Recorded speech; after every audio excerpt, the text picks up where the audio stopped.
This is Judge Joe Brown, and we're listening to We All Be News. News-free Dixie for the 21st century.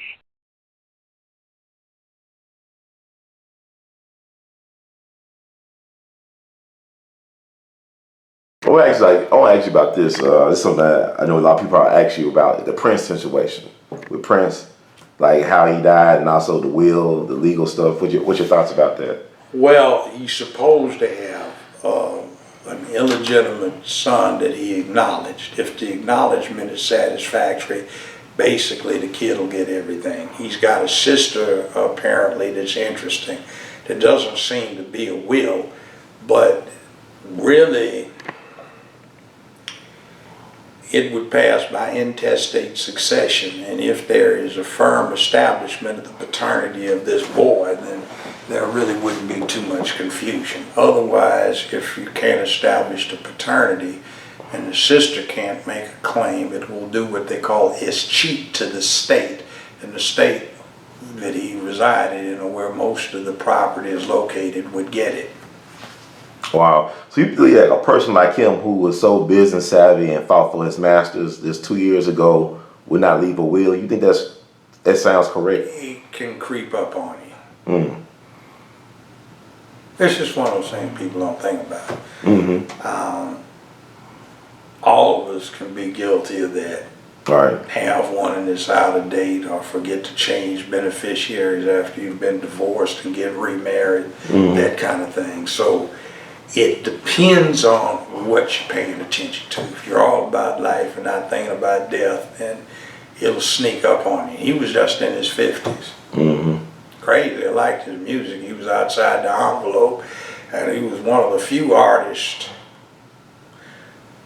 non-female artists, who didn't fit into this thing of, you can't tell whether they made it 2 weeks ago, 2 years ago, or 20 years ago.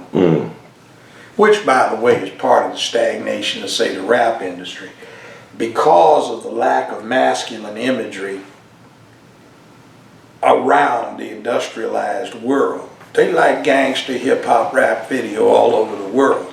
And in some places, like in Japan and Australia, they don't dance too well. So once they get it down, they kind of like it. So the people that finance rap kind of don't want it changed because there's that international market.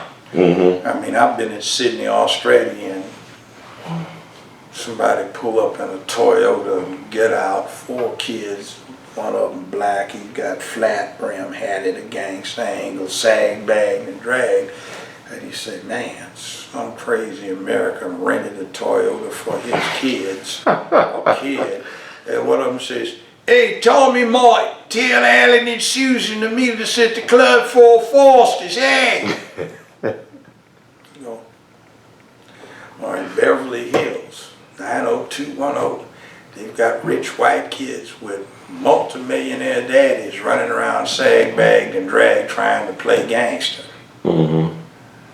Italy, seen it in Italy.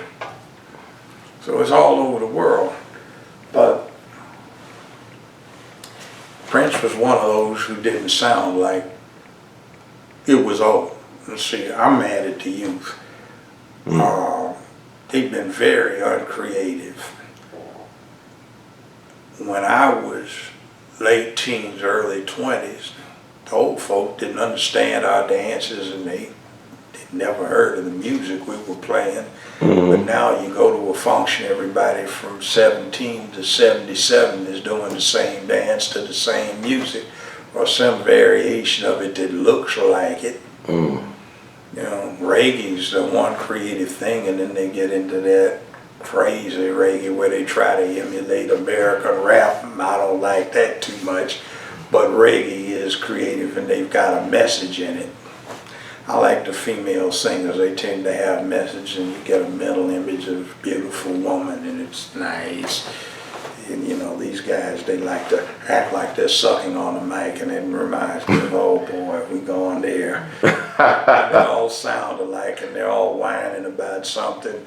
They talking about their B's and H's and how they working their ladies and all of that, and glorification of dysfunction. A lot of the women don't like the rap video because they think it is trying to be a sexual fantasy of male dominance. Well, I don't have any problem with male dominance. It sounds right to me. But that's not what you're looking at. That's Eldridge. That's not Eldridge. That's June Cleaver. The half-naked women are these. If the boy has street cred, that's his mama, grandmama, and favorite aunts half-naked, bouncing around like that. They might not look as good, but that's the way they dress. It used to amaze me on the show when I had that. We were doing binding arbitration, so we'd have litigants and witnesses send ID pictures, and you'd get these women would send you a picture with hoochie mama shorts on, little halters with a 40-ounce in one hand, cigarette in the other, and they show up with their boys 16, 17 years old, and that's the imagery these boys have. The women don't have jobs. They're trying to find somebody with a job to hustle and then give it away to somebody that doesn't have a job. They're thug. Wow. Take care of your thug. I used to tour around the country. You'd get to radio station WFOL. This is Bobby on WFOL. This is Take Care of Your Thug Week. If you have a thug at home, call Bobby and let me know. Talking about we got a caller. Tamika, you got you a thug at home? Is this you, Bobby? This is Bobby, Tamika. Am I on the radio? You on the radio, Tamika. Yeah, I got me a thug. He's so fine, he look like Denzel. All my friend girls, they J. Tamika, you let him work? No, Bobby, I want him home to be all smooth for me so he can chill me out when I get off my J.O.B. I don't let him work. We got another caller, Lucille. Hi, Bobby, this here Lucille. I'm white, but I likes me some thug too. They so excited. You see, yeah. And then I was sitting in a lounge in Detroit's airport. A friend of mine now, we were on business. It was an Ebony magazine, and this black female PhD had written this article. Sisters, you gotta get you a thug. They're so exciting. But since you're paying the tab, you know, it's all your shot. It's all a fantasy. You can have raw masculinity without having to put up with the downside. Sick. But then Roger King World, he discovered Oprah and Phil. And at one point, CBS or Paramount had brought him in to manage me, Judy, Oprah, and Phil. So he asked me to do him the favor of sitting at a table at a banquet in Manhattan next to his two daughters. Well, one of them was married. She's okay, but she's plain. One of them just flat drop dead gorgeous. And she had finished her master's degree. And, you know, I mean, she had a trust fund in this life. If she never wanted to work in life, she still couldn't spend it, but she was trying to work on a PhD. So she said, Dad said, talk to you. I said, okay, go ahead. I said, what is it? So we got to talking, and she got candid about it. She said, what's the problem? She said, I can't find an eligible bachelor. All these boys I date, it's like my girlfriends with dicks. What's going on? Can't I find a real man? So I broke it down to her about how back in the late 60s is an anti-war thing. The feminists said war is a man thing. Those white guys who couldn't make it in the white man's world chimed in, and the gay crowd jumped on it. They said war is a man thing, so the way to stop war is to change the way you raise boys to men. They should be raised like the girls, and the girls had a mantra. Men need to learn to express themselves, to emote, to cry, to shout, to let it all hang out, instead of trying to be so uptight and under self-control. Well, you take a boy, raise him to be a man without being under self-control. That's dangerous. We touched on that earlier. Right. But, unisex, child rearing, no war toys, cap guns, anything like that. And they basically got to raising girls. There's no yin-yang principle there. And the women today can't find a man, and the young girls can't find a man, and You have this deplorable situation where for the last decade and a half, on average, only 28% of America's high school graduates every year are male. 72% are female. 68% of the undergrads in America are female. 64% of the grad students are female. You see, what happened to the boys? They have had for 45 years, take your daughter to work week. They never had a national take your son to work week. Wow. See, you have this matriarchy in the inner city and elsewhere, and the boys don't see manhood. They don't even know what it looks like.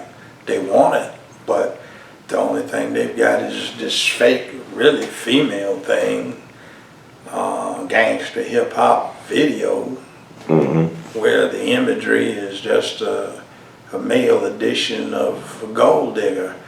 How you support yourself? You got ladies take care of them, you know, like get the opposite sex take care of you. Wow. Well, actually, it's like I'm wrapping up. You met PrINce before? Have you met? I never met him, but my ex-wife did opening acts for him about 25, 30 years ago when he was on the Purple Rain tour. She sang with Sheila. I had a fine ex-wife. Yeah, I see the picture.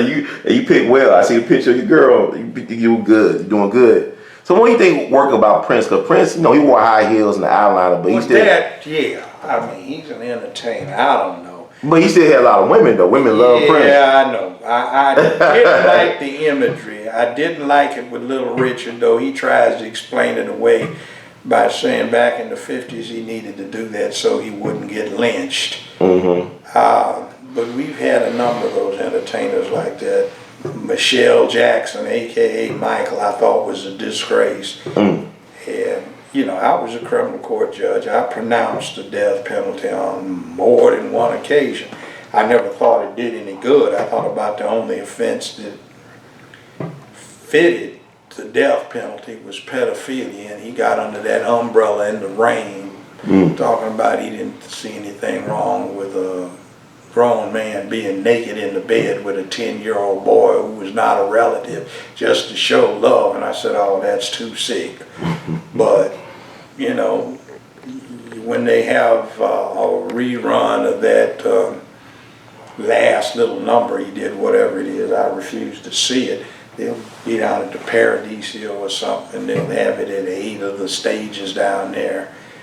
And all the little mothers bring their little sons dressed up like Michelle Jackson, and they bring them in there and they idolize them, and the deceased, if he weren't buried with the worms or whatever it was, would probably love to seduce their little boys and play with them. So, you know, it's kind of sick.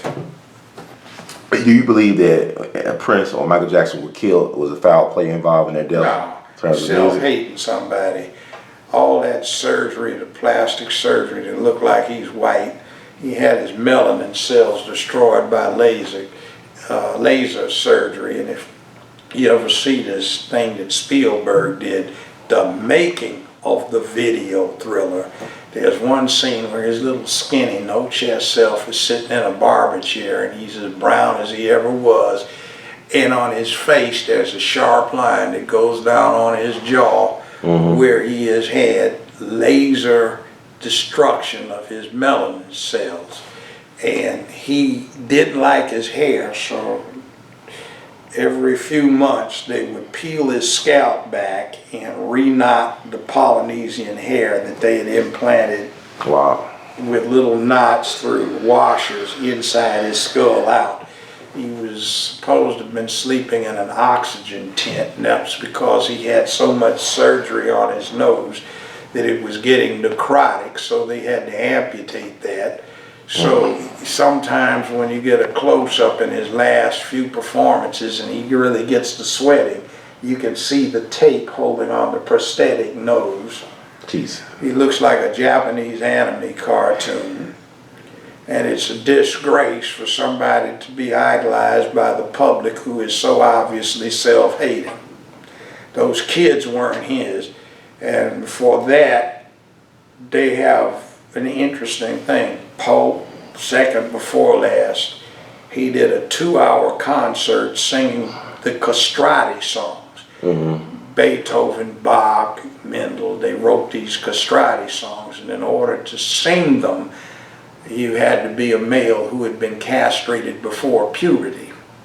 So the last one that was able to sing that supposedly was some Italian peasant that some monks castrated back in the late 19th, early 20th century in the hill country of Italy, and he died in 1952.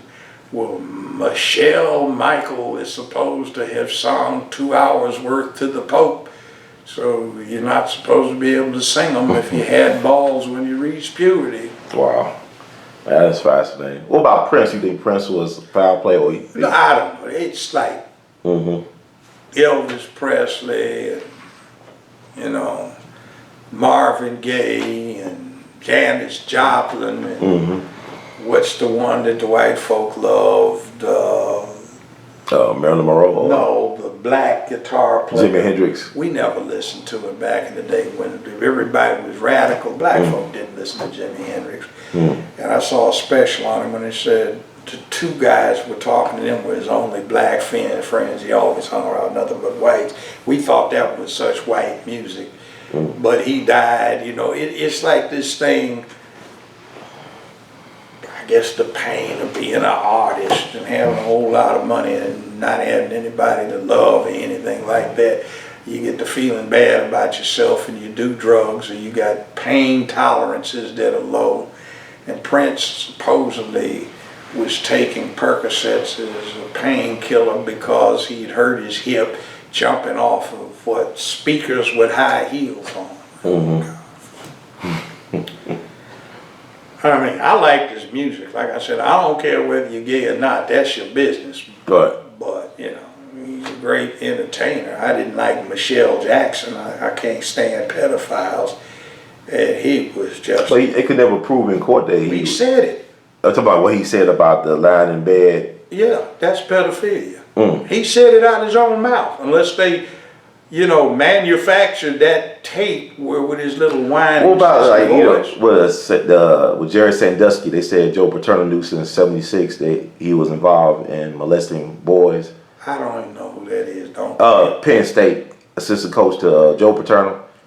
The guy was, you know, I played football in college for a while, played in high school, but sports are sports. It's like Magic Johnson told some kids one time. I've known his family and him for 30, 35 years. He said, I played basketball because it was a sport. My ambition was to be a businessman. He said, that was just something to do on the way, and it got me a steak. I turned out to be good at it. But, you know, it's like, what I think about the sports thing, it's like Julius Caesar said it more than 2,000 years ago. Mark Antony is supposed to have asked him, do you think the Roman mob will tolerate you being dictator for life? He said, give them bread and circuses and they won't care what we do. In other words, feed them and entertain them. And in other words, sports is a primary entertainment. The Kardashians are primary entertainment. The housewives are an entertainment. You entertain them and they don't pay attention to what's going on for real. See,